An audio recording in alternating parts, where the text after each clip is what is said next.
அனைவருக்கும் வணக்கம். இப்போ வந்து நம்ம வந்து பிரியாணி செய்ய போகிறோம். பிரியாணிக்கு வந்து நம்ம அடுப்பை பற்ற வச்சு பாத்திரத்தை வச்சுட்டோம்.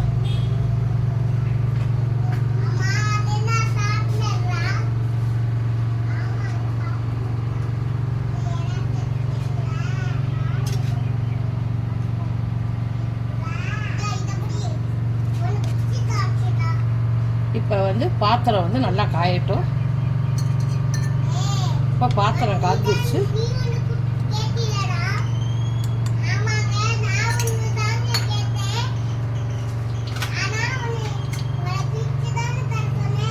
பாத்திரம் வந்து நல்லா காய்ச்சிருச்சு. இப்போ வந்து தேவையான அளவு உதயபிஷ்டா நெய் வந்து ஒரு 2 ஸ்பூன் நெய் வந்து விடுறேன்.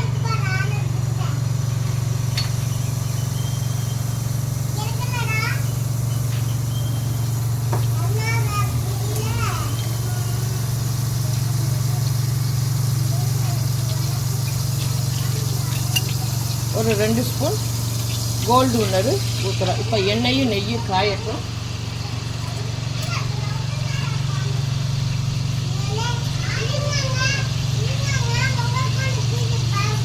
இப்போ நெய்யும் எண்ணெயும் காஞ்சிச்சு. பட்டை, அன்னாசிப்பூ, கிராம்பு, பிரியாணி இலை, கறிப்பூ போட்டு நம்ம தாளிக்கணும். பொடி வரட்டும்.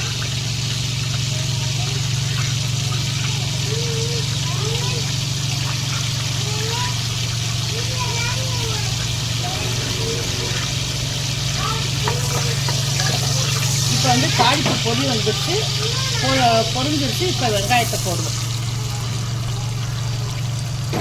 வெங்காயத்தை போட்டு நல்லா வதக்கிடுவோம். வெங்காயத்தை போட்டு நல்லா கண்ணாடி பதத்துக்கு வதக்கிடுவோம். இப்போ வெங்காயம் கொஞ்சம் வதங்குறதுக்காக கொஞ்சமாக உப்பு போட்டுக்குவோம். இப்போ ஒரு தக்காளி போட்டுக்குவோம். ஒரு தக்காளி, ஒரு 4 பச்சை மிளகாய் போட்டு நல்லா வதக்குவோம்.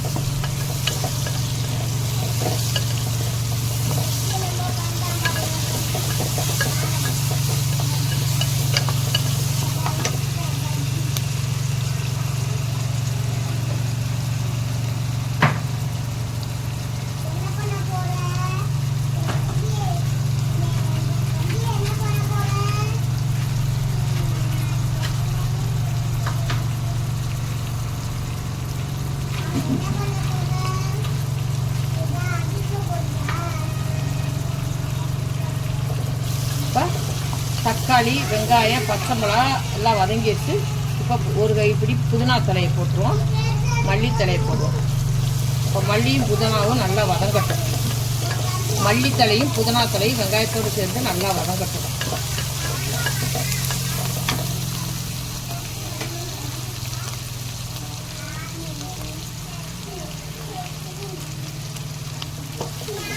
இப்போ பச்சை வாசனை போக வதங்கின பிற்பாடு நம்ம ஒரு 1/2 கிலோ கறி எடுத்து வச்சுக்கோம், மட்டன்.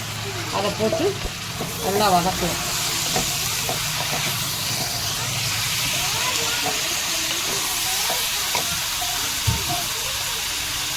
இப்போ மட்டனை போட்ட பிற்பாடு தேவையான அளவு இஞ்சி பூண்டை போட்டுருவோம்.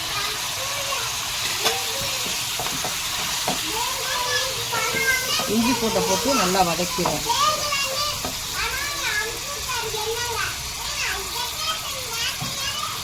இஞ்சி பூண்டை நல்லா போட்டு வதக்கிடுவோம். இஞ்சி பூண்டு போட்டு மட்டனை வந்து நல்லா வதக்குவோம். இப்போ வந்து தேவையான அளவு பிரியாணி பவுடர் போட்டுக்குவோம்.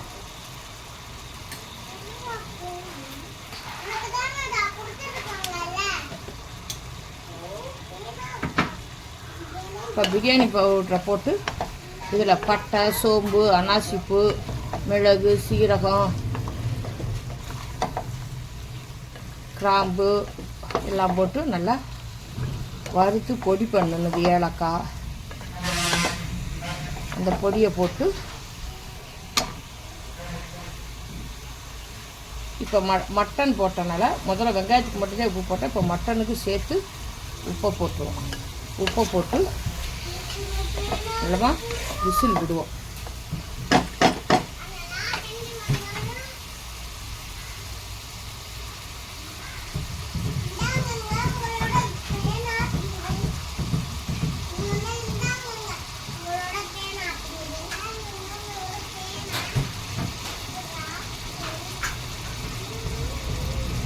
இப்போ குக்கரை வந்து மூடி விசில் போட்டுருவோம்.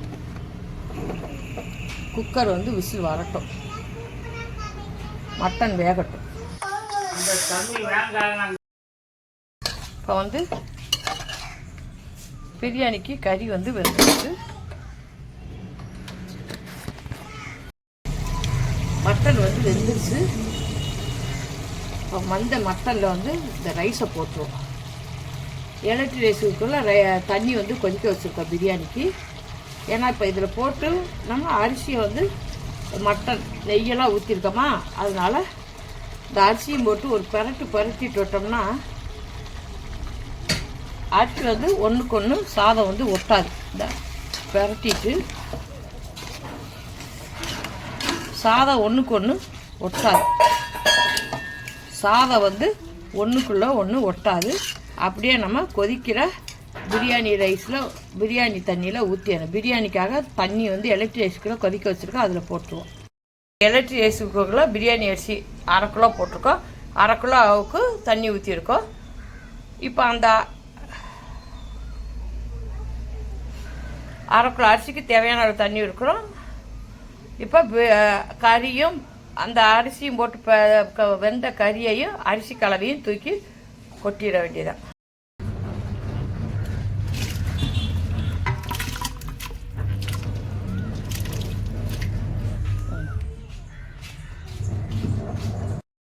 அரிசியை கொட்டியாச்சு.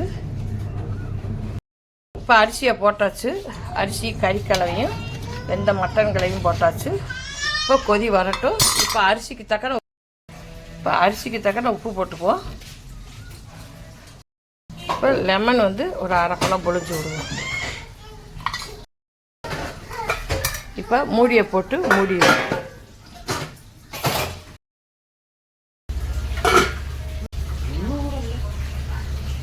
பிரியாணி ரெடி ஆயிடுச்சு.